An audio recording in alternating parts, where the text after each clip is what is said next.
Welcome to T-SAT. Group 1 aspirants కోసం టీశాట్ ప్రతిష్టాత్మకంగా నిర్వహిస్తున్నటువంటి కార్యక్రమానికి స్వాగతం. ఈ వీడియోలో మనము భారత శాస్త్ర సాంకేతిక రంగంలో టెక్నాలజీ పాలసీస్ అనేవి చాలా కీలకమైనటువంటివి. ఇవి కాలానుగుణంగా ఎటువంటి మార్పు చేర్పులకు లోనయ్యాయి అనే ఓరియంటేషన్లో మనం ఒక క్వశ్చన్ ప్రిపేర్ చేసుకోవడం జరిగింది.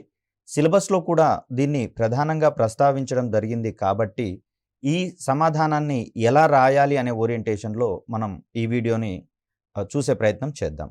దీంట్లో మనకు తెలుసు ప్రతి క్వశ్చన్కి ఆన్సర్ రాసే క్రమంలో 3 పార్ట్స్ ఉంటాయి. దాన్ని మనము introduction part, body of the question, conclusion. ఇక్కడ కేవలం అభ్యర్థుల అవగాహన కోసం మాత్రమే ఆ టైటిల్స్ని పెట్టడం జరుగుతుంది.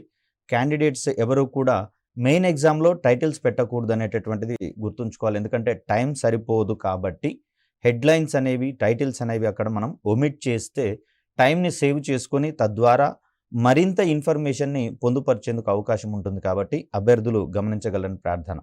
క్వశ్చన్ ఓరియంటేషన్ చూస్తే భారత శాస్త్ర సాంకేతిక విధానాలలో ఎప్పటికప్పుడు వచ్చిన మార్పులను వివరించండి, లేదా కాలానుగుణంగా వచ్చినటువంటి మార్పులను వివరించండి, లేదా కాలక్రమంలో వచ్చినటువంటి మార్పులను వివరించండి అన్న మనకి ఇక్కడ సరిపోతుంది.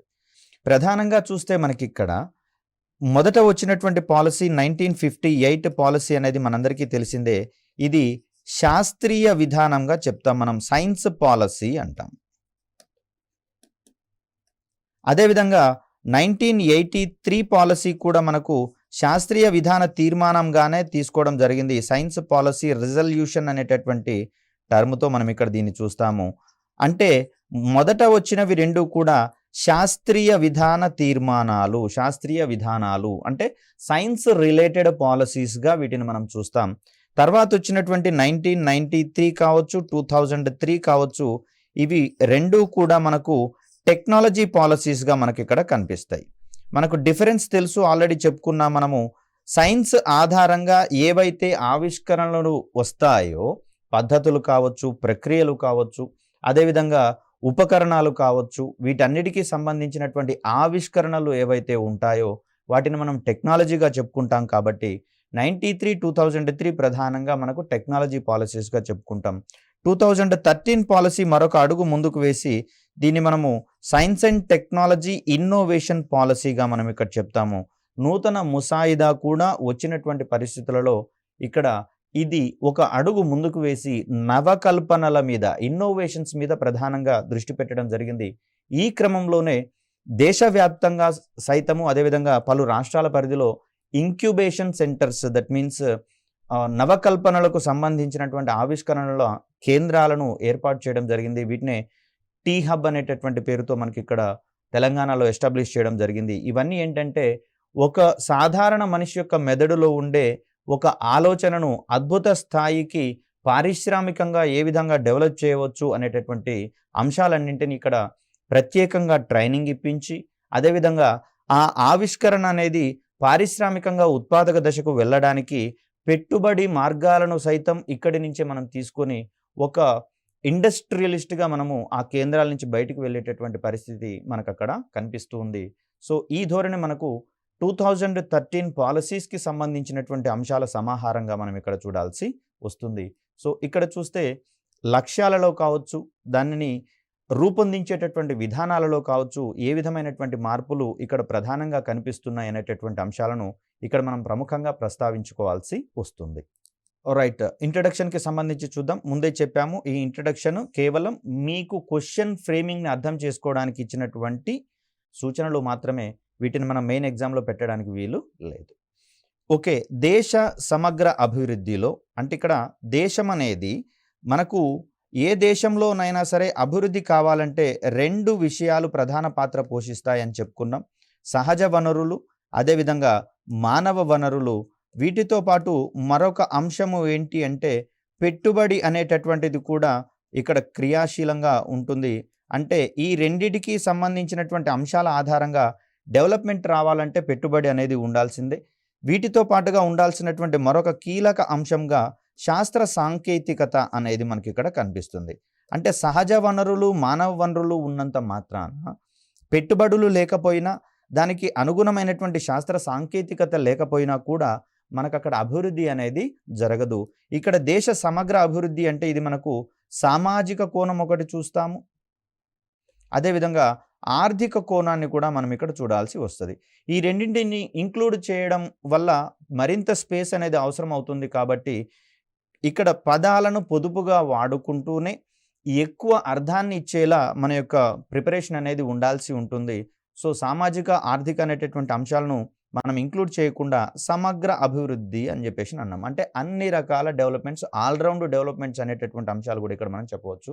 మెయిన్‌లీ శాస్త్ర సాంకేతిక రంగానికి సంబంధించి చూస్తే విస్తృతంగా సమాచారం అందుబాటులో ఉంది. కానీ అభ్యర్థులకు ప్రిపరేషన్ అవ్వాల్సినటువంటి విధానం ఏమిటి అనే ఓరియంటేషన్‌లో కొంచెం గందరగోళానికి గురయ్యేటటువంటి ప్రమాదం ఉంది. ఎందుకు అంటే చాలా ఇన్ఫర్మేషన్, వాస్ట్ ఇన్ఫర్మేషన్ అనేది మనకు అందుబాటులో ఉన్నటువంటి పరిస్థితులలో వాటిని కన్సైన్ చేసి కేవలం 1½ పేజీ నిడివికి రాయాల్సి వస్తుంది.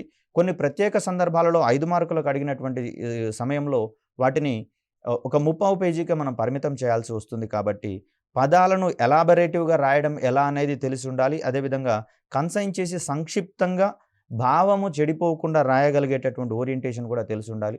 మరీ ముఖ్యంగా చూస్తే 50 మార్క్స్ క్వెషన్‌లో కూడా శాస్త్ర సాంకేతికతను సిలబస్‌గా జోడించారు కాబట్టి పూర్తి స్థాయిలో 10 పేజీల ఇన్ఫర్మేషన్‌ని రాయాల్సి వచ్చినటువంటి సందర్భంలో సైతం అక్కడ పదాల కోసం వెతుకులాడకుండా స్పాంటేనియస్‌గా మన ఫ్లో ఉండేలా మనం జాగ్రత్త పడాల్సి వస్తుంది. ఇక్కడ ప్రిపరేషన్ టిప్స్ కోసం సెపరేట్ వీడియో అనేది కాకుండా టైమ్ టు టైమ్ ఇక్కడ మనకు ఎక్కడైతే అవకాశం వస్తుందో వాటికి సంబంధించినటువంటి టిప్స్‌ని మీకు అందించడం జరుగుతుంది. కాబట్టి ఫ్రమ్ ద బిగినింగ్ నుంచి ఎండింగ్ వరకు కూడా దయచేసి చూసేటటువంటి ప్రయత్నం చేయండి. అదేవిధంగా చార్ట్‌కి సంబంధించినటువంటి అంశాలు కాదు, సబ్జెక్టును నేర్చుకోవడం పట్ల జాగ్రత్తగా ఉండాల్సిందిగా అభ్యర్థులకు మేము ఇక్కడ విజ్ఞప్తి చేస్తూ ఉన్నాం. సో, ఓవరాల్‌గా చూస్తే మనకిక్కడ దేశ సమగ్ర అభివృద్ధిలో శాస్త్ర సాంకేతిక రంగం యొక్క ప్రాధాన్యతను గుర్తించిన పాలకులు భారతదేశంలోని పలు ప్రాధాన్యత రంగాలు లేదా దీన్నే మనం ఇక్కడ కీలక రంగాలు అనే పదాన్ని కూడా మనం ఇక్కడ చెప్పవచ్చు. శాస్త్రీయ పరిశోధనల ప్రోత్సాహానికి అవసరమైనటువంటి మౌలిక సదుపాయాల పెంపుదల లక్ష్యంగా పలు శాస్త్రీయ విధాన తీర్మానాలను రూపొందించడం జరిగింది. వీటికి సంబంధించి మనం ఆల్రెడీ చెప్పుకున్నాం. 1958 శాస్త్రీయ తీర్మానం కావచ్చు, 1983 కావచ్చు, తర్వాత వచ్చినటువంటి టెక్నాలజీ పాలసీస్ 1993 కావచ్చు, 2003 కావచ్చు, అదేవిధంగా 2013 science and technology innovation policy కావచ్చు. వీటి యొక్క ప్రధాన లక్ష్యం ఏంటి అంటే దేశం యొక్క కీలకమైనటువంటి రంగాలు ఉంటాయి, కొన్ని ప్రాధాన్యత రంగాలు ఉంటాయి. వీటిని అభివృద్ధి పదంలోకి తీసుకొని పోయేటటువంటి క్రమంలో ఎటువంటి మెకానిజం అవలంబించాలి, అదేవిధంగా దేశ పరిస్థితులను దృష్టిలో పెట్టుకొని అంటే వాస్తవికతను బేరీజు వేసుకోకుండా పెద్ద పెద్ద లక్ష్యాలను గనక మనం నిర్ధారించుకున్నట్లయితే అవి సాధించేటటువంటి క్రమంలో ఫెయిల్ అయ్యేటటువంటి అవకాశం ఉంది, విఫలమయ్యేటందుకు అవకాశం ఉంది. కాబట్టి దేశంలో అప్పుడున్నటువంటి పరిస్థితులను బేరీజు వేసుకుంటూ సో అక్కడ ఉన్నటువంటి సిచ్యువేషన్స్‌కి అనుగుణంగా లక్ష్యాలను గనక రూపొందించినట్లయితే కాలక్రమంలో అభివృద్ధి పదంలో వెళ్ళేటందుకు ఎక్కువ అవకాశం ఉంటుంది. కాబట్టి అటువంటి లక్ష్యాలనే మనకిక్కడ పాలకులు నిర్దేశించుకోవడం జరిగింది. వాటిని సాధించడానికి గాను అవసరమైనటువంటి అనుకూలమైనటువంటి కార్యక్రమాలన్నింటినీ కూడా రూపొందించుకొని సంబంధిత విభాగాలు, మంత్రిత్వ శాఖల ద్వారా వాటిని ముందుకు తీసుకొని పోతూ అభివృద్ధి పథంలోకి పయనింపచేయడం అనేది మనకు అక్కడ కనిపిస్తూ ఉంది. ఇది బాడీ ఆఫ్ ద క్వెషన్‌గా మనం ఇక్కడ చూస్తున్నాము. అంటే ఇక్కడ మనకు 4 to 5 లైన్స్ మాత్రమే మనకు ఇంట్రడక్షన్ ఇవ్వడానికి అవకాశం ఉంటుంది. క్వెషన్ యొక్క ప్రాధాన్యత దృష్ట్యా కొంచెం ఎక్కువగా గనక మనం ఎక్స్‌ప్లెయిన్ చేయాల్సినటువంటి పరిస్థితులలో 1 లైన్ యాడ్ చేసుకునేటటువంటి ప్రయత్నం చేయవచ్చు. సో, ఇక్కడ బాడీ ఆఫ్ ద క్వెషన్ గనక చూస్తే దేశంలోని సహజ వనరులు మరియు మానవ వనరులు, హ్యూమన్ రిసోర్స్ అంటాం వీటిని. అదేవిధంగా న్యాచురల్ రిసోర్స్ అనేటటువంటి అంశంగా దీన్ని ఇక్కడ సహజ వనరులు చూస్తాము. వీటి ఆధారంగా సామాజిక మరియు ఆర్థిక అభివృద్ధికి కమ్యూనిటీ డెవలప్ కావాలి, అదేవిధంగా ఎకనామికల్గా కూడా డెవలప్ కావాల్సి ఉంటుంది. కాబట్టి ఇందుకు అవసరమైనటువంటి అనువైనటువంటి టెక్నాలజీని రూపొందించడం, అదేవిధంగా సదరు టెక్నాలజీని మరింత అభివృద్ధి పరచుకోవడం కాలక్రమంలో దాని సహాయంతో పలు పరిశ్రమలు కావచ్చు, ఇన్స్టిట్యూషన్స్ లేదా ఆర్గనైజేషన్స్ కావచ్చు, అదేవిధంగా పరిశోధనా విభాగాలను ప్రారంభించాలని నిర్ణయించడం జరిగింది. ఇక్కడ ఇదంతా ఏ ఒక్క రోజులోనో లేదా ఏ ఒక్క నెలలోనో, ఒక సంవత్సరంలోనో జరిగేది కాదండి. నిరంతర శ్రమగా దీన్ని మనం ఇక్కడ భావించాల్సి వస్తుంది. ఎందుకు అంటే మొట్టమొదటిగా మనం చూడాల్సినటువంటి అంశం ఏంటంటే సంబంధిత రంగంలో విద్యను అందించాల్సి వస్తుంది. దీని తర్వాత ఉన్నత విద్యకు సంబంధించినటువంటి అంశాలను మనము చాలా జాగ్రత్తగా డెవలప్ చేసుకోవాల్సి వస్తుంది. వీటి తర్వాతనే మనము పరిశోధన వైపుకి మనము విద్యార్థులను మళ్లించాల్సి వస్తుంది. దీని తర్వాత పారిశ్రామికంగా అవి ఉత్పాదక దశకు వచ్చిన తర్వాతనే మనకిక్కడ సంబంధితమైనటువంటి ఆదాయం రావడం జరుగుతుంది. కాబట్టి ఈ మొత్తం స్టెప్స్‌లలో ఎక్కడ మనం లోటుపాట్లకు గురైనా కూడా ఎంటైర్ సిస్టమ్ సఫర్ అయ్యేటందుకు ఇక్కడ ఎక్కువ అవకాశం ఉంటుంది. కాబట్టి ఈ క్రమంలో చూస్తే దేశవ్యాప్తంగా సహజ వనరులు ఎక్కువగానే ఉన్నాయి. దానిని వినియోగించుకోవడానికి అవసరమైనటువంటి శ్రామిక జనాభా కూడా భారతదేశంలో ఎక్కువగానే ఉంది.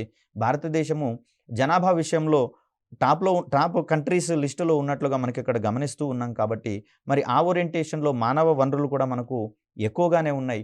మరి వీటన్నిటిని సద్వినియోగం చేసుకుంటూ సామాజిక, ఆర్థిక అభివృద్ధికి గనక మనము దోహదపడేటటువంటి పాలిసీస్‌ని గనక రూపొందించుకున్నట్లయితే అభివృద్ధి అనేది దానంతటదే ఆటోమేటిక్‌గా వచ్చేటందుకు అవకాశం ఉంటుంది. కాబట్టి ఈ క్రమంలో మనకిక్కడ కీలకమైనవి ఏంటి అంటే ఇండస్ట్రీస్ కావచ్చు, ఈ science and technology related organisations కావచ్చు, అదేవిధంగా రీసెర్చ్ అండ్ డెవలప్మెంట్ సంబంధించినటువంటి డిపార్ట్మెంట్స్ కావచ్చు, ఆర్గనైజేషన్స్ కావచ్చు, మనకి ఇక్కడ చాలా కీలకంగా పరిగణించబడుతున్నటువంటి దృష్ట్యా అటువంటి సంస్థలను మనము ఎక్కువగా ఎస్టాబ్లిష్ చేసుకోవాలనేటటువంటి అంశాన్ని ఇక్కడ ప్రధానంగా దృష్టి పెట్టడం జరిగింది.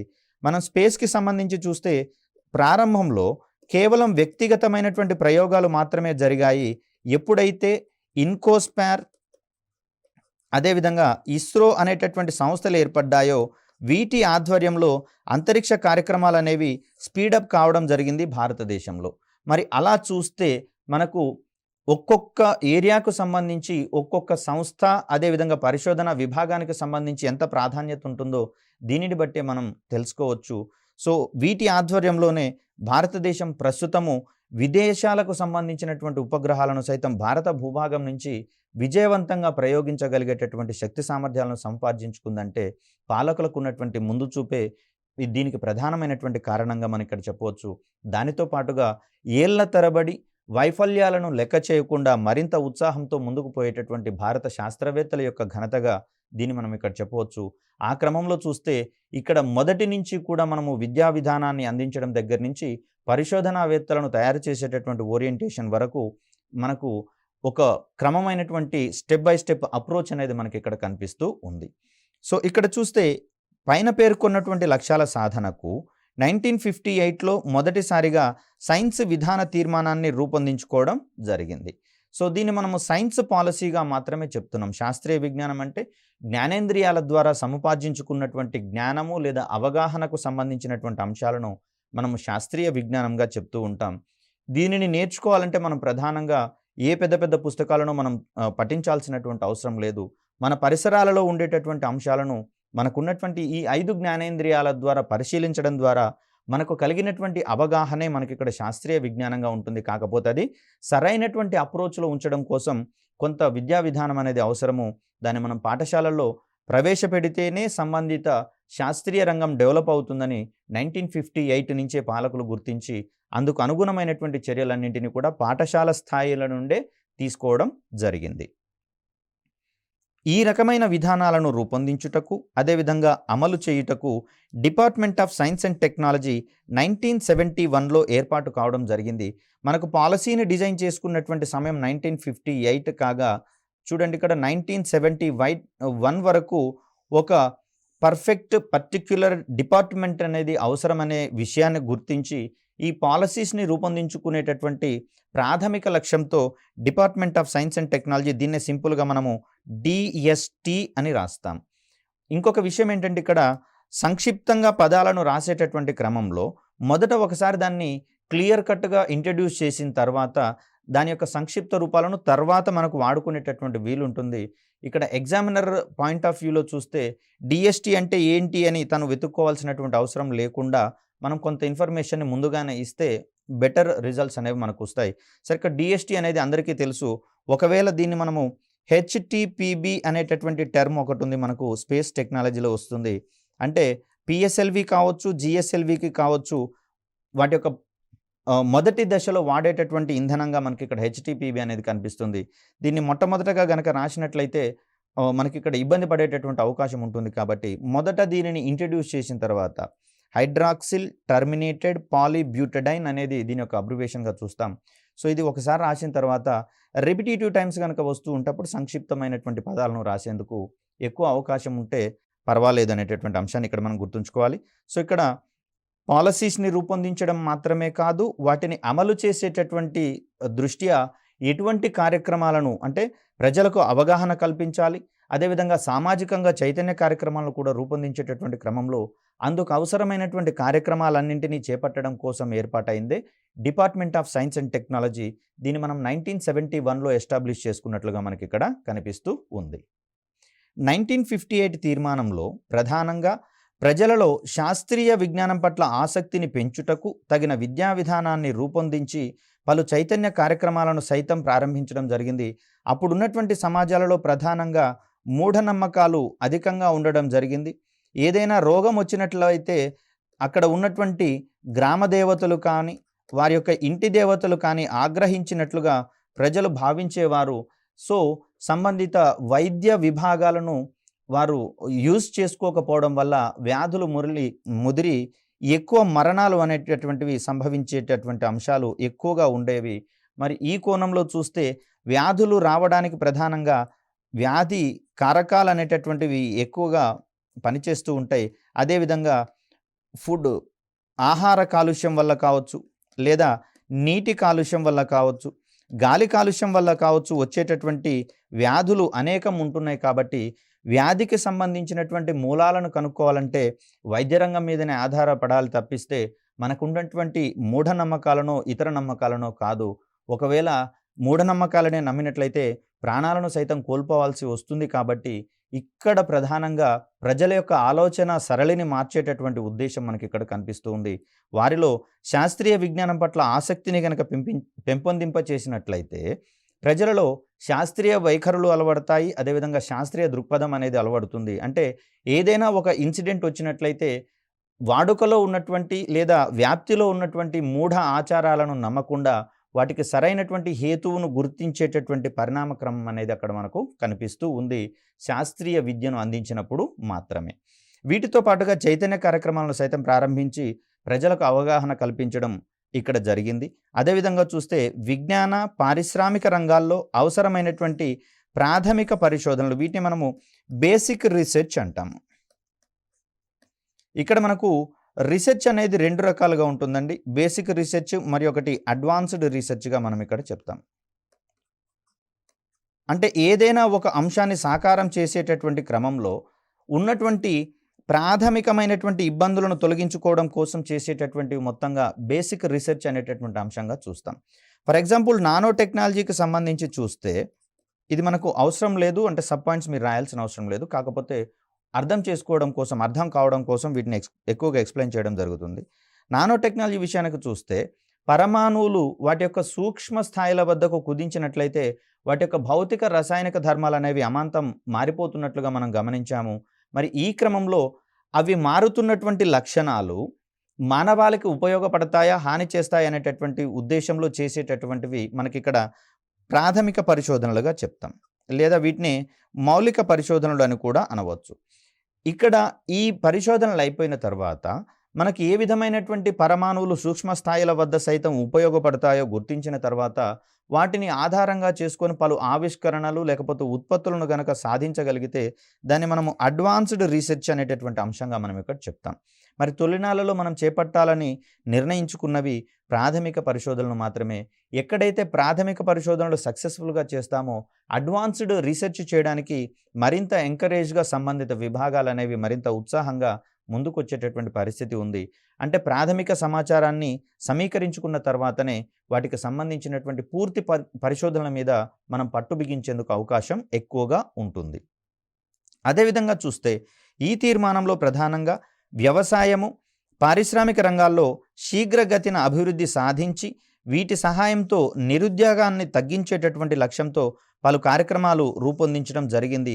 సో అందుకు అనుగుణమైనటువంటి మానవ వనరులకు శిక్షణను అందించి సైతము సంబంధిత విభాగాలలో ఉపాధి కల్పించేటటువంటి దిశగా ప్రభుత్వాలు ప్రయత్నాలు ప్రారంభించాయి. అయితే భవిష్యత్తులో వాస్తవానికి ఇక్కడ ఏమంటున్నాం మనము, వ్యవసాయ రంగంతో మనకు కాలుష్య కారకాలు ఎక్కువగా వచ్చే అవకాశాలు లేవు, కానీ పారిశ్రామిక రంగాన్ని గనక మనం ఎక్కువగా డెవలప్‌మెంట్ చేస్తే దీనికొచ్చేటటువంటి మరొక అడ్వాన్స్‌డ్ ఇష్యూగా మనకక్కడ కాలుష్యం అనేది ఎక్కువగా కనిపిస్తుంది. అభివృద్ధి ఎక్కువ అవుతే దానికి సంబంధించి కాలుష్యం కూడా పెరిగిపోయేటటువంటి ప్రమాదం ఉంది కాబట్టి ఇక్కడ ఈ పరిశ్రమలు రన్ కావాలంటే మనకు కావాల్సింది ప్రధానంగా శక్తి అవసరాలనేవి చూస్తాము. సో, ఈ పెరిగేటటువంటి శక్తి డిమాండ్‌ని సరిగా అంచనా వేయకపోవడం వల్ల కేవలం బొగ్గు మీద మాత్రమే ఆధారపడడం జరిగింది. దీని సహాయంతో కార్బన్ డయాక్సైడ్ కావచ్చు, సంబంధిత కాలుష్య కారకాలనేవి ఎక్కువగా వాతావరణంలో కలుస్తాయి. ఫలితంగా గ్లోబల్ వార్మింగ్‌కి కావచ్చు, ఎక్ లేదా గ్రీన్ హౌస్ ఎఫెక్ట్ వంటి వాటికి దారితీసేటటువంటి పరిస్థితులు మనకిక్కడ కల్పించడం జరిగింది. సో, కాలక్రమంలో చూస్తే ఇటువంటి కాలుష్య కారకాలను మరింత తక్కువ స్థాయిలకు పరిమితం చేసేటటువంటి ఆధునిక టెక్నాలజీ వైపుకి ప్రయాణించాల్సినటువంటి అవసరాన్ని ఇక్కడ మనం గుర్తించడం జరిగింది. అందుకు అనుగుణంగానే 1983 పాలిసీస్‌లలో వాటికి పర్యావరణ కాలుష్యాన్ని తగ్గించేటటువంటి అదేవిధంగా పర్యావరణ హితమైనటువంటి సాంకేతికతలకు పెద్దపీట వేసుకోవడం జరిగింది. అది మనము 1958 లక్ష్యాలను సాధించేటటువంటి క్రమంలో గుర్తించడం జరిగింది. సో, చూద్దాం ఇక్కడ మరికొన్ని అంశాలు. ఫలితంగా పర్యావరణ సమస్యలు తలెత్తకుండా తగిన రక్షణ చర్యలు చేపట్టడం, సాంప్రదాయ విజ్ఞానం భారతదేశంలో ప్రాచీన కాలం నుంచే ఈ శాస్త్రీయ విజ్ఞానం అనేది డెవలప్ కావడం జరిగింది. అనాదిగా భారతీయ తత్వవేత్తలు కావచ్చు, మత పెద్దలు కావచ్చు, ఈ ఆకాశంని నిరంతరం పరిశీలించేటటువంటి క్రమంలో అద్భుతమైనటువంటి ఆవిష్కరణలు మనకు అందించడం జరిగింది. కాబట్టి సాంప్రదాయ విజ్ఞానంలో భారతదేశం ఎప్పుడు కూడా సాధారణ స్థితిలో లేదు. అది ఘనమైనటువంటి స్థితిలోనే ఉన్నట్లుగా కనిపిస్తూ ఉంది. సో, ఈ సాంప్రదాయ విజ్ఞానానికి స్వదేశీ సాంకేతికత వినియోగంతో పాటుగా అవసరమైనటువంటి రంగాలలో విదేశీ టెక్నాలజీ వినియోగము, అదేవిధంగా వ్యర్థ పదార్థాల సమర్థ నిర్వహణ ప్రధాన ఉద్దేశాలుగా 1983 నూతన సైన్స్ అండ్ టెక్నాలజీ పాలసీ మనకిక్కడ రూపొందించడం జరిగింది. సైన్స్ పాలసీ అని మాత్రమే అందాం దీన్ని, సైన్స్ అండ్ టెక్నాలజీ కాదు. సో, నూతన సైన్స్ పాలసీ అనేది 1983లో మరొకటి రూపొందించడం జరిగింది. అంటే 1958 పాలసీలో అప్పుడున్నటువంటి దేశ పరిస్థితుల దృష్ట్యా ఆ లక్ష్యాలు అప్పటికి సరిపోయేటటువంటివి. కాలక్రమంలో చూస్తే మనకిక్కడ 25 ఇయర్స్ అనేది కావడం జరిగింది. మొదటి సైన్స్ పాలసీని తీసుకొని వచ్చిన తర్వాత. మరి ఆ కోణంలో 25 ఇయర్స్ అంటే సుమారుగా 4 జనరేషన్స్ మారినట్లుగా మనం అక్కడ గమనించవచ్చు. 2.5 దశాబ్దాల తర్వాత దేశం యొక్క అవసరాలు మారుతాయి. అదేవిధంగా ప్రజల యొక్క ఆలోచన విధానాలు కూడా మారుతున్నటువంటి పరిస్థితులలో అటువంటి వాటికి సంబంధించి కార్యక్రమాలను ఇక్కడ మనము అమలు చేయాలని 1983లో రూపొందించుకోవడం జరిగింది. 1993 పారిశ్రామిక విధాన తీర్మానం అనేది రావడం జరిగింది. ప్రపంచవ్యాప్తంగా ఎల్‌పీజీ ధోరణులు పెరుగుతున్నటువంటి పరిస్థితులలో భారతదేశంలో కూడా ఎల్‌పీజీకి సంబంధించినటువంటి ప్రయోజనాలు అందుకునేటటువంటి ఉద్దేశంతో 1991 పారిశ్రామిక విధాన తీర్మానం అనేది రూపొందడం జరిగింది. మరి పరిశ్రమలకు అనుగుణమైనటువంటి అవసరాలు తీర్చేటటువంటివి శాస్త్రీయ పాలసీస్‌కి సంబంధించినటువంటి లక్ష్యాలు కూడా ఉంటేనే అక్కడ కోఆర్డినేషన్‌తో అభివృద్ధి అనేది పాసిబుల్ అవుతుంది. కాబట్టి 1991 పారిశ్రామిక విధాన తీర్మానానికి అనుగుణంగా ప్రపంచవ్యాప్తంగా అనుసరిస్తున్నటువంటి సరళీకరణ, ప్రపంచీకరణ మరియు గ్లోబలైజేషన్ అంటున్నాం. దీన్నే మనము ఎల్‌పీజీగా సంక్షిప్తీకరించి చెప్తూ ఉన్నాం. దీంట్లో ప్రధానమైనటువంటి రంగాలలో ప్రభుత్వ ప్రాధాన్యతతో పాటుగా ఇక్కడ ప్రైవేట్ రంగం యొక్క ప్రాధాన్యతను కూడా గుర్తించి అందుకు అనుగుణంగా పరిశ్రమలన్నింటినీ కూడా మనం ఇక్కడ నిర్వహించుకోవాలనేటటువంటి పరిస్థితి మనకిక్కడ కనిపిస్తూ ఉంది. సో, ఆ క్రమంలో ఎల్‌పీజీకి సంబంధించినటువంటి ఫలాలను అందుకుంటూ ఆ క్రమంలో ఎదురయ్యేటటువంటి పోటీని తట్టుకునేలా స్వదేశీ వస్తు ఉత్పత్తి, మానవ వనరుల నైపుణ్యాలను పెంపొందించే లక్ష్యంతో 1993 జాతీయ టెక్నాలజీ విధానము రూపొందించడం అనేది జరిగింది. ప్రధానంగా మరొక అంశాన్ని గనక గమనిస్తే 1958 తీర్మానం అనేది పూర్తిగా స్వదేశీ సాంకేతికత మీద మాత్రమే దృష్టి పెట్టడం జరిగింది. అయితే కొన్ని రంగాలలో ఇవి స్వదేశీ సాంకేతికతతో పాటు విదేశీ సాంకేతికత సైతం ఉండాలనేటటువంటి ఆలోచన ధోరణి రావడం జరిగింది. దీనికి ప్రధానమైనటువంటి కారణంగా ప్రపంచ దేశాలన్నీ కూడా అద్భుతమైనటువంటి సాంకేతిక పురోగతితో అభివృద్ధి బాటన ప్రయాణిస్తూ ఉండగా భారతదేశం కేవలం స్వదేశీ సాంకేతికతను మాత్రమే నమ్ముకుంటే అభివృద్ధి బాటన పట్టడం అనేది ఎక్కువ కాలం పడుతుంది అనేటటువంటి అంశాలను బేరీజు వేసుకుంటూ ఆల్రెడీ ప్రపంచవ్యాప్తంగా కొంత సాంకేతికత మనకు దొరుకుతూ ఉన్నటువంటి పరిస్థితులలో మనము మొదటి స్టెప్ నుంచి వెళ్ళాలి అంటే కాలయాపన తప్పిస్తే వేరే ఏమీ ఉండదు కాబట్టి అందుకు అనుగుణంగా సంబంధిత దేశాలతో మ్యూచువల్ ఆఫ్ అండర్‌స్టాండింగ్ అనేటటువంటి అంశాలు మనకిక్కడ పరస్పర భాగస్వామ్య ఒప్పందాలు, ఇతరత్ర వాణిజ్య ఒప్పందాల సహకారంతో వీటిని సాధించుకోవాలి. సంబంధిత టెక్నాలజీని మనం కూడా అడాప్ట్ చేసుకోవాలనేటటువంటి అంశాలతో మనకిక్కడ 1983 పాలిసీస్ నుంచి విదేశీ సాంకేతికత మీద కూడా ప్రధానంగా దృష్టి సారించడం జరిగింది.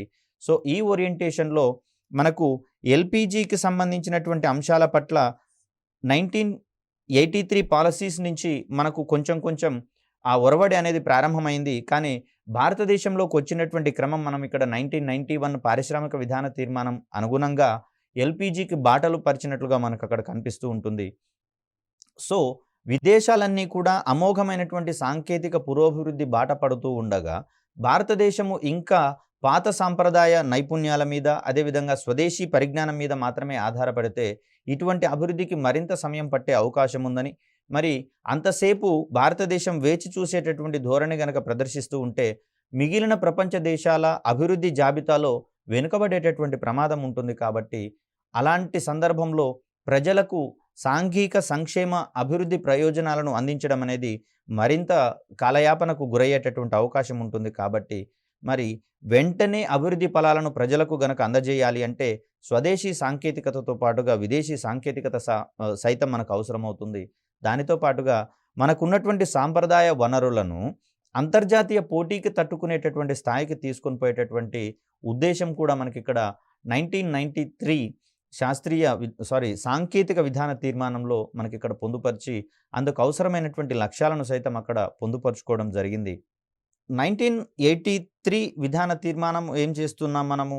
విదేశీ సాంకేతికతకు ప్రాధాన్యత ఇవ్వడం అనేది జరిగింది. అదేవిధంగా 1993 విధానంలో ప్రపంచవ్యాప్తంగా వెలుబుకుతున్నటువంటి ఎల్‌పీజీ యుగానికి సంబంధించినటువంటి ప్రయోజనాలు అందుకునేటటువంటి సదుద్దేశం మనకు అక్కడ కనిపిస్తుంది. అదేవిధంగా చూస్తే కాలక్రమంలో వచ్చినటువంటి మరొక సైన్స్ పాలసీగా మనకిక్కడ 2003 టెక్నాలజీ పాలసీ అనేది మనకు కనిపిస్తూ ఉంటుంది. దీంట్లో ప్రధానంగా చూస్తే 21వ శతాబ్దం అనేది సాంకేతిక యుగంగా మనకిక్కడ కనిపిస్తూ ఉంటుంది. సో, ఆధునిక సాంకేతికతలన్నీ వెల్లువిరుస్తున్నటువంటి తరుణంలో వచ్చినటువంటి ఈ 21వ శతాబ్దం ప్రధానంగా సాంకేతిక యుగంగా మనం ఇక్కడ పరిగణిస్తూ ఉంటాం. మరి సాంకేతికతను వినియోగించేటటువంటి క్రమంలో ప్రయోజనాలు ఎన్నైతే ఉంటాయో దానికి సంబంధించినటువంటి దుష్ప్రభావాలు సైతం కనిపిస్తున్నటువంటి పరిస్థితులలో మరి సాంకేతికతను వినియోగించే క్రమంలో వచ్చేటటువంటి ఇబ్బందులను సాంకేతికత సహాయంతోటే తీర్చుకోవాలనేటటువంటి ఉద్దేశంతో మనకిక్కడ 2003 టెక్నాలజీ పాలసీ అనేది రూపొందించడం జరిగింది.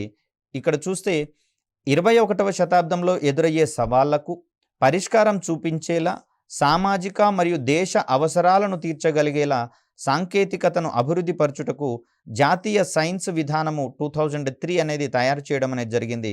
దీన్ని S&T విధానము అనేటటువంటి అంశంగా చూస్తాం. జాతీయ సైన్స్ అండ్ టెక్నాలజీ విధానంగా ఇక్కడ మనం చూస్తాం.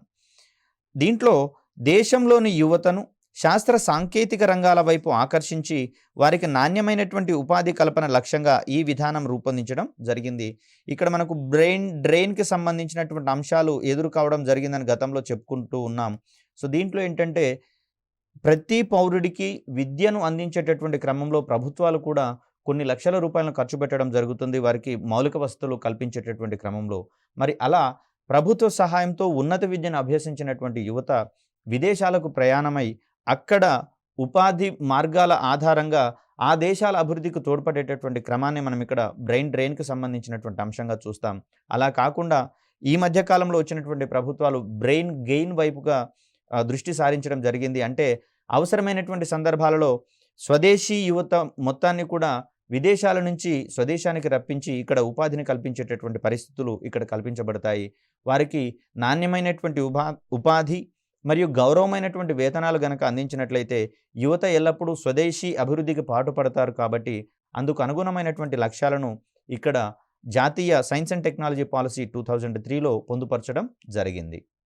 ఇందుకోసం విశ్వవిద్యాలయాలు మరియు పరిశోధనా సంస్థల మధ్య పరస్పర సహకారము, అదేవిధంగా పరిశోధనను విస్తృతం చేయడం, పరిశోధనా సంస్థలకు స్వేచ్ఛ మరియు స్వతంత్ర ప్రతిపత్తిని కల్పించడము, వంటి వాటిని అమలు చేయడం జరిగింది. ఎప్పుడైతే R&D విభాగాలు కావచ్చు, యూనివర్సిటీస్ కావచ్చు, వీటికి స్వతంత్ర ప్రతిపత్తి లేదా స్వయం ప్రతిపత్తి సెల్ఫ్ అటానమస్ స్టేట్ అంటాము. దీనిని గనక అందించినట్లయితే అవి నిర్ణయాలు తీసుకోవడంలో స్వేచ్ఛ ఉంటుంది, కాలయాపన అనేది ఉండదు. కాబట్టి సంబంధితమైనటువంటి అంశాలలో పురోభివృద్ధి అనేది త్వరితగతిన సాధ్యం కావడం అనేది జరుగుతుంది. కాబట్టి అందుకు అనుగుణమైనటువంటి అంశాలను ఇందులో చేర్చడం జరిగింది. దేశీయ సహజ వనరుల వినియోగము, పునరుత్పాదక ఇంధన వనరుల వినియోగాన్ని పెంచడం వంటి వాటి మీద కూడా ఈ విధానం అనేది దృష్టి సారించడం జరిగింది 2003 టెక్నాలజీ పాలసీకి సంబంధించి.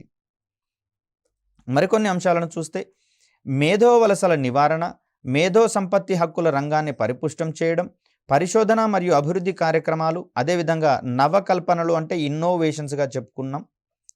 ఈ నవకల్పనలో వేగాన్ని పెంచడము, నాణ్యతను సైతం పెంచడానికి తగిన ప్రభుత్వ ప్రైవేట్ భాగస్వామ్య విధానాలను రూపొందించుటకు 2013 జాతీయ సైన్స్ అండ్ టెక్నాలజీ నవకల్పనల తీర్మానము ప్రధానంగా దృష్టి సారించడం జరిగింది. సో ఇవి మనకు కాలక్రమంలో వచ్చినటువంటి కీలకమైనటువంటి మార్పులుగా మనం ఇక్కడ పరిగణించాల్సి ఉంటుంది. తొలుత కేవలం శాస్త్రీయ విద్యను అందించేటటువంటి క్రమంలో శాస్త్రీయ తీర్మానాలతో మొదలు పెట్టుకొని కాలక్రమంలో ఏం చేసినాము, ప్రపంచవ్యాప్తంగా వచ్చేటటువంటి మార్పులకు అనుగుణంగా సైన్స్ అండ్ టెక్నాలజీ పాలసీస్, అదేవిధంగా science and technology and innovation policies వైపుగా మనం దృష్టి సారించడం జరిగింది. దీంట్లో ప్రధానంగా పేటెంట్ హక్కుల రంగంలో మన యొక్క ఆవిష్కర్తలకు అవగాహనను కల్పిస్తూ వారికి సంబంధించినటువంటి ఆవిష్కరణలకు మేధో సంపత్తి హక్కులు చాలా కీలకం. కాబట్టి అవి ఉన్నప్పుడు మాత్రమే సంబంధిత వ్యక్తులు ఆ ఆవిష్కరణలకు సంబంధించినటువంటి ఆర్థిక ప్రయోజనాలు కానివ్వండి, మార్కెటింగ్ సౌకర్యాలను కానివ్వండి పొందేటందుకు అవకాశం ఉంటుంది. కాబట్టి అందుకు అనుగుణమైనటువంటి దిద్దుబాటు చర్యలను మనకి ఇక్కడ ప్రధానంగా 2013 పాలసీ అనేది చేపట్టడం జరిగింది. సో దీంట్లో మరొక ముఖ్యమైనటువంటి అంశం ఏంటంటే విశ్వవిద్యాలయాలు కావచ్చు, అంటే విద్యారంగానికి సంబంధించినటువంటి సంస్థలు, అదేవిధంగా పరిశ్రమలు మరియు పరిశోధన మరియు అభివృద్ధికి సంబంధించినటువంటి విభాగాలన్నీ కూడా కలివిడిగా ఒక్కటిగా పనిచేస్తేనే సంబంధిత రంగం అనేది గణనీయంగా పురోభివృద్ధిని సాధించేటందుకు అవకాశం ఉంటుంది. కాబట్టి ఆ అంశాలను బలోపేతం చేసుకుంటూ దానికి అదనంగా అంతర్జాతీయ సంస్థల యొక్క సహకారం కూడా ఇందుకు కీలకమని భావించి దానికి సంబంధించినటువంటి లక్ష్యాలను 2013 పాలసీలో పొందుపరచడం అనేది జరిగింది.